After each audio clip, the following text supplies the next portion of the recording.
What's going on, guys? Mickle here, and I have some very interesting information to share with you today. I was putting together some charts last night and found a very interesting trend that could show that Ripple and the SEC have already decided the outcome of this lawsuit, and you guys are going to love what that outcome is. I even got John Deaton's opinion on it. It is definitely something you guys are going to want to see because I believe it's going to make you more confident than ever that at the end of this case, XRP will not be declared a security of Ripple. Guys, towards the end of the video, I want to show you why, even though the SEC is desperately trying to gain power over this industry, even if they do get it temporarily, there is so little they are going to be able to do to control or hurt the crypto industry. I'm going to show you guys a real life case study of the SEC absolutely failing miserably of this, and it's going to make you confident that at the end of the day, technology is going to persevere, innovation is going to persevere, and no matter what the SEC has to say about it, cryptocurrencies are going to dominate and take over our current financial system, and XRP will lead the way. Guys, if you are new to this channel or come here all the time, make sure to subscribe. It helps me out so much in the YouTube algorithm, and it's going to help more people like you see this video. With that said, guys, let's jump right into it, and I hope you enjoy the content.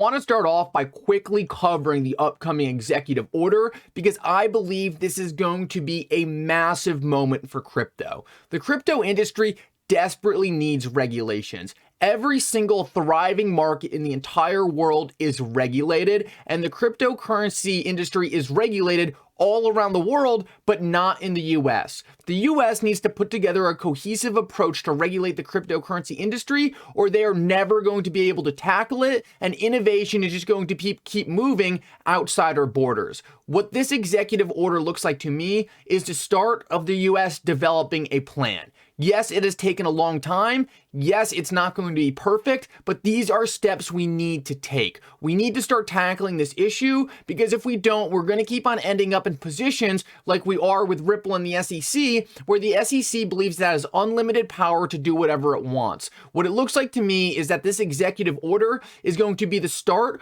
of putting agencies where they need to be and allowing them to assert their dominance in specific areas of the cryptocurrency industry. It's impossible to know for sure, but I've been pointing out on this channel over the past couple of weeks reasons why I am actually excited for this executive order, and I wanted to show you guys this clip because I believe it's one more reason we should be looking towards this executive order.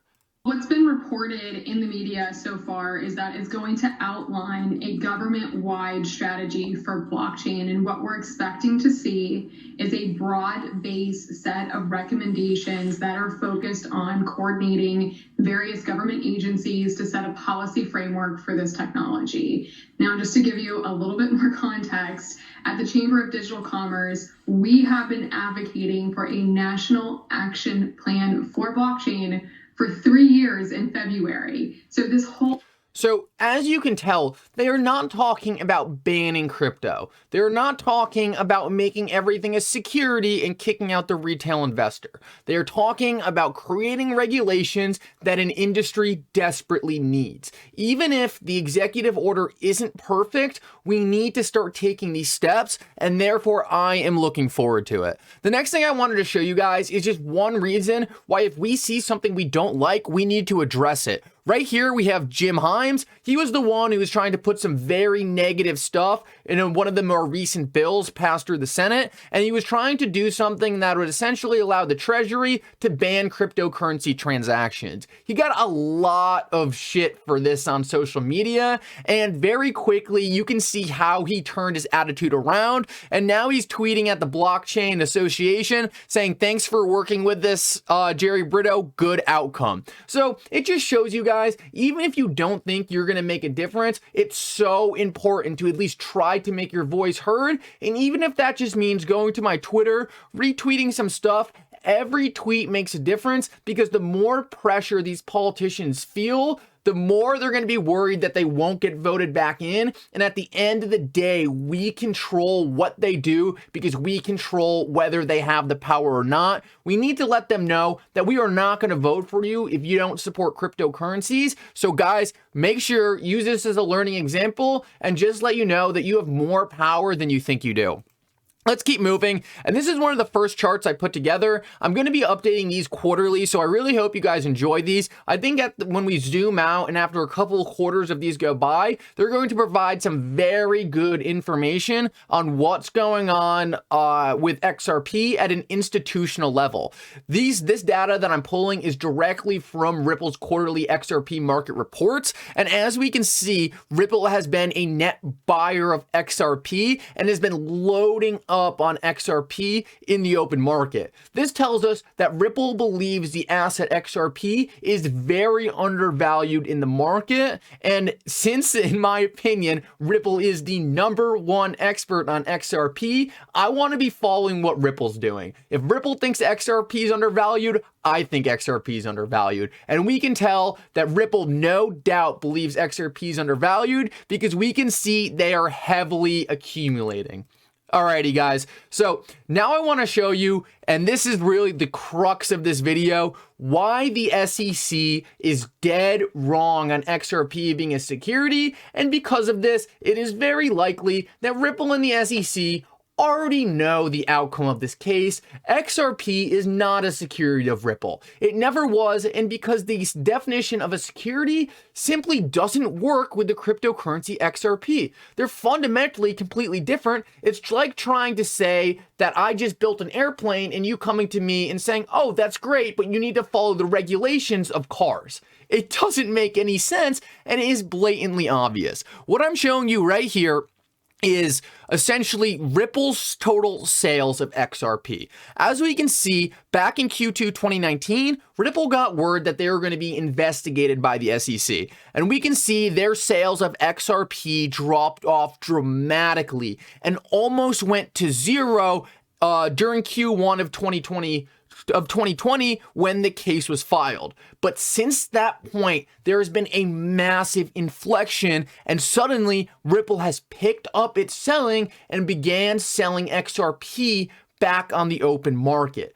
This tells me, one, that Ripple knows XRP is not a security. They do not care if they're selling this XRP on the market because they know at the end of the day, the argument doesn't make any sense. I think it's also super interesting to point out that this inflection actually happened after the case was filed, which was when Jay Clayton left office. It's super interesting to also point out that multiple people at Ripple expressed excitement when Gary Gensler first got the position. I wonder if this could all be coordinated in the fact that Ripple knows that their early sales of XRP might be securities. They might be securities transactions, but the digital asset XRP fundamentally cannot be a security, and therefore they are no longer worried about the fact of them putting XRP on the open market. Like I said, I also got John Deaton's input on this, and he put it perfectly. He said absolute proof the SEC never believed it could prove today's XRP is a security. It truly believed in it. If it truly believed in its bogus, absurd allegations, it would have sought preliminary injunction to stop the ongoing sales of XRP.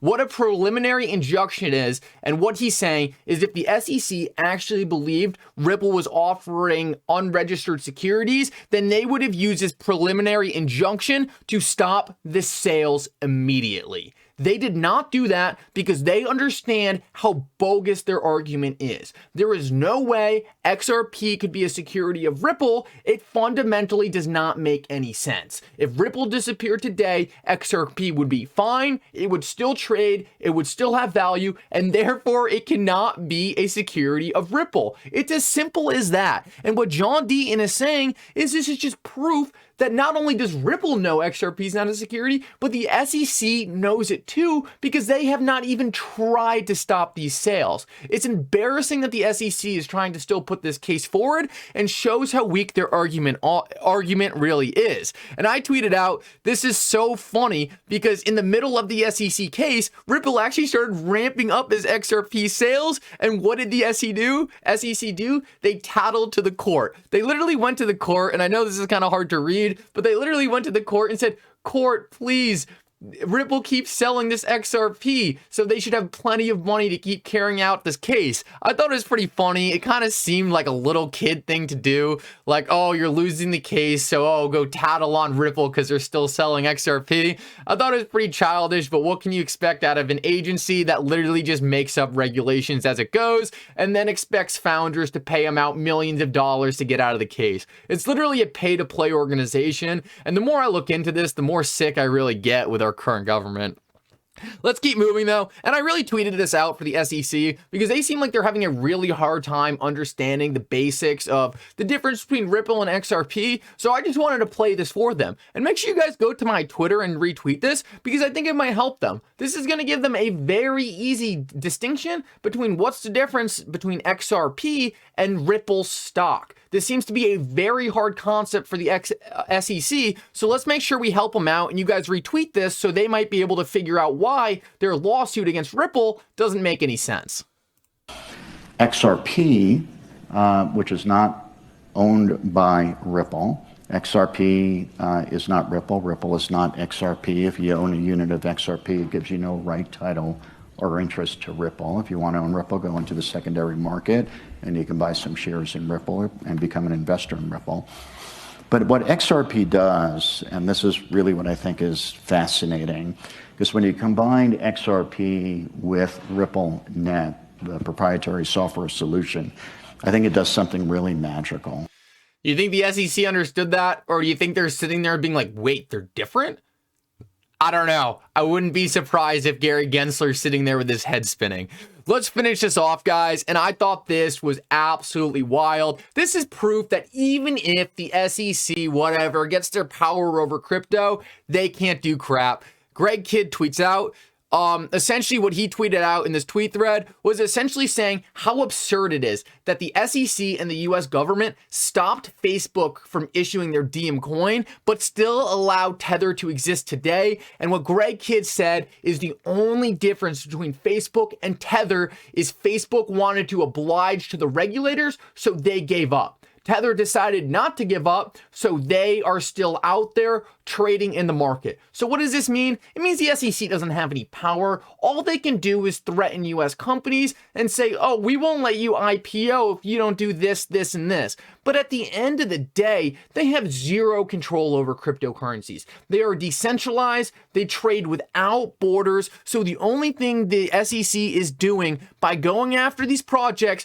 are moving them to a different geographic location in which the US won't benefit. The only thing that is stopping me from using any crypto network I want is a free VPN, and the SEC is going to have a hard time getting this through their head, but it's the facts. I will use whatever crypto network I want, just like I will go on whatever website I want. The SEC cannot control it because they don't have the power to regulate things that aren't securities. They don't have the power to regulate cryptocurrency because it's not a security. And this goes by the fact that they are willing to stop Facebook from launching a stablecoin, but allow Tether, who's openly done fraudulent banking transactions, to operate a stablecoin. If it doesn't get any more absurd than that, I don't know what to tell you. Ripple is an honest, transparent company trying to make the world a better place. There is zero chance the SEC is going to destroy their hometown hero. Guys, thank you so much for watching. I hope you enjoyed this update. If you enjoyed it, make sure to like and subscribe, especially if you're still watching right now.